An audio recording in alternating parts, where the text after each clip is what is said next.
নমস্কাৰ, আসসালামু আলাইকুম। দিখৌ ব্লগছৰ অন্য এটা ভিডিঅ'লৈ আপোনালোকক স্বাগতম জনাইছোঁ। আজি আমি আলোচনা কৰিম হজৰ বিষয়ে, হজৰ ইতিহাসৰ বিষয়ে। কেতিয়াৰ পৰা হজ আৰম্ভ হৈছিলে আৰু কোনে প্ৰথম হজ আদায় কৰিছিলে। তো চাই থাকক ভিডিঅ'টো শেষলৈকে, স্কিপ নকৰিব আৰু পাৰিলে বন্ধু বান্ধৱৰ আগত অলপ শ্বেয়াৰ কৰি দিব যাতে সকলোৱে গম পায় হজ কেতিয়াৰ পৰা আৰম্ভ হৈছিলে আৰু কোনে প্ৰথম হজ আদায় কৰিছিলে। তো বলক দেৰি নকৰি ভিডিঅ'টো আৰম্ভ কৰোঁ। হজ হৈছে মুছলমানসকলৰ 5টা স্তম্ভৰ ভিতৰত এটা। ই ধনী মুছলমানসকলৰ বাবে জীৱনত এবাৰ হ'লেও ফৰজ হয়। লাখ লাখ মুছলমানে 9 জিলহজৰ দিনা বেইতুল্লাহ শ্বৰীফত হজ আদায় কৰে আৰু সুন্নতে ইব্ৰাহিম আলাইহিছলামৰ নিচিনাকৈ 10 জিলহজ তাৰিখে আল্লাহৰ বাবে জন্তু কুৰবানী কৰে।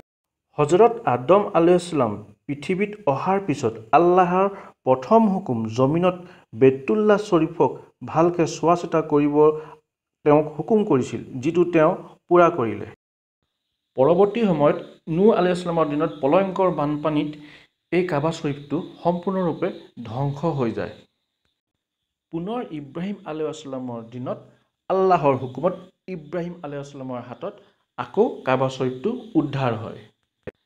যেতিয়া আল্লাহে ইব্ৰাহিম আলাইহিছলামক হুকুম কৰিলে যে তোমাৰ বিবি হাজিৰা আৰু ল'ৰা ইছমাইলক লৈ গৈ মক্কাত এৰি থৈ আহাগৈ, তেতিয়া তাত খোৱা বস্তুৰ অভাৱ আৰু পানীৰো অনাটন আছিল আৰু ইছমাইল তেতিয়া সৰু বাচ্চা আছিল আৰু ইছমাইলে তেতিয়া পিয়াহত কান্দিব ধৰিলে আৰু মাকে পিতেকৰ কান্দোন সহিব নোৱাৰি চাফা পাহাৰ আৰু মাৰুৱা পাহাৰত পানী বিচাৰিব ধৰিলে, কিন্তু পানী ক'তো নেপালে আৰু লগে লগে আল্লাহৰ কুদৰতিৰ নিচানীত ইছমাইল আলাইহিছলামৰ ভৰিৰ গুৰুহাৰ তলত পানী ওলাব ধৰিলে আৰু সেই পানীক আবে জমজম পানী কোৱা হয়, যি আজিও মক্কাত মজুদ আছে।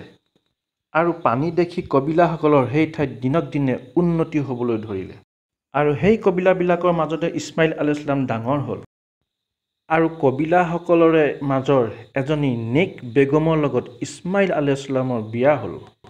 কুৰাণত উল্লেখ আছে, আকৌ ইব্ৰাহিম আলাইহিছলাম আৰু ইছমাইল আলাইহিছলামে আল্লাহৰ হুকুমত খানা কাবা চোৱা চিতা দায়িত্ব পালন কৰিব ধৰিলে। যেতিয়া ইব্ৰাহিম আলাইহিছলামে খানাই কাবা চোৱা চিতা কৰিব ধৰিলে, তেতিয়া আল্লাহ পাকে ফিৰিষ্টা জিব্ৰাইল আলাইহিছলামক পঠিয়ালে ইব্ৰাহিম আলাইহিছলামৰ ওচৰত যে ইব্ৰাহিমক কোৱা, ইব্ৰাহিম তুমি যোৱা সকলো লোককে হজ কৰিবলৈ হুকুম কৰা। এই কথা কুৰাণৰ সূৰা বাকাৰা আয়াতৰ 124 আৰু 127ত উল্লেখ আছে। ইব্ৰাহিম আলাইহিছলাম ওখ আছিল 27 ফুট আৰু যিটো খানাই কাবা তেওঁ চোৱা চিতা কৰিছিল তাৰ ওখ আছিল 96 ফুট আৰু পথালি আছিল 76 ফুট। মুছলমানসকলে মানি আহিছে যে যেতিয়াৰ পৰা ইব্ৰাহিম আলাইহিছলামে কাবা শ্বৰীফত চোৱা চিতা কৰাৰ দায়িত্ব ল'লে, সকলো লোককে লগত লৈ হজ কৰিবলৈও শিকালে। কিন্তু সময় পাৰ হোৱাৰ লগে লগে কাবা শ্বৰীফত কাফিৰে নিজৰ শাসন আৰম্ভ কৰি দিলে আৰু হজৰত মুহাম্মদ সাল্লাল্লাহু আলাইহি ওয়াছাল্লামৰ দিনত তেওঁলোকৰ সাহাবাসকলে মিলি কাবা শ্বৰীফটো ইবাদতৰ ঘৰ হিচাপে ধৰি ৰাখিলে আৰু প্ৰতি বছৰে হজলৈ অহা লোকবিলাকক কাবিলাৰ কুৰেশসকলে খোৱা বোৱাৰ দায়িত্ব ল'বলৈ ধৰিলে আৰু সেই সময়তে কাফিৰবিলাকে হজ লৈ কৰা কামবিলাকৰ ওপৰত অলপ খামখেয়ালি কৰিব ধৰিলে। কথা হ'ল, ইব্ৰাহিম আলাইহিছলামৰ লগত তেওঁলোকৰ মন মিল নাছিল। তেওঁলোকে চাফা আৰু মাৰুৱা পাহাৰত নগৈছিল আৰু আৰাফাত ময়দানত জমাও নহৈছিল আৰু কিছু লোকে হজৰ কথা মানি ল'বলৈ অস্বীকাৰ কৰিছিল।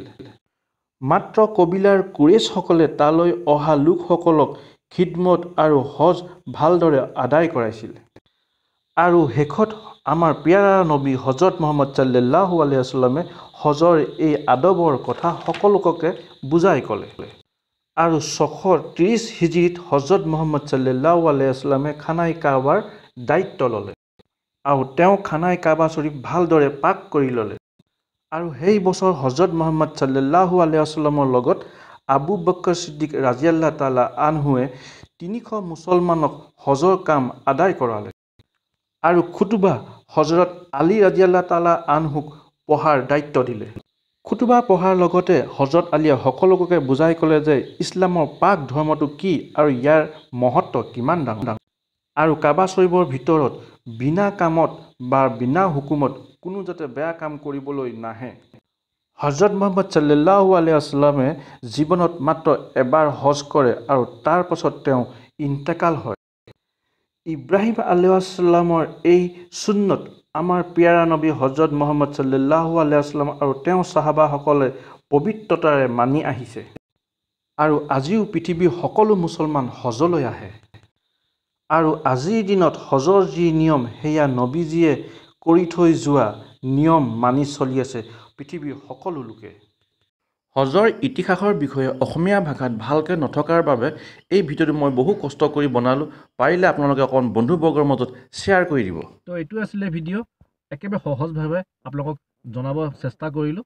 যদি ভুল ভ্ৰান্তি হৈছে তেতিয়াহ'লে ক্ষমা কৰি দিব আৰু কমেণ্টত আপোনালোকে জনাব ভিডিঅ'টো চাই কেনেকুৱা পালে। আৰু নতুনসকলে প্লিজ মোৰ চেনেলটো ছাবস্ক্ৰাইব কৰিবলৈ একেবাৰে নাপাহৰিব আৰু কাষত থকা বেল আইকনটো প্ৰেছ কৰি অল কৰি থ'ব যাতে মোৰ আহিবলগীয়া ভিডিঅ'বিলাক আপোনালোকে নটিফিকেশ্যনত পাই থাকে। তো আজিলৈ ৰাখিছোঁ। বাই বাই এণ্ড জয় আই অসম।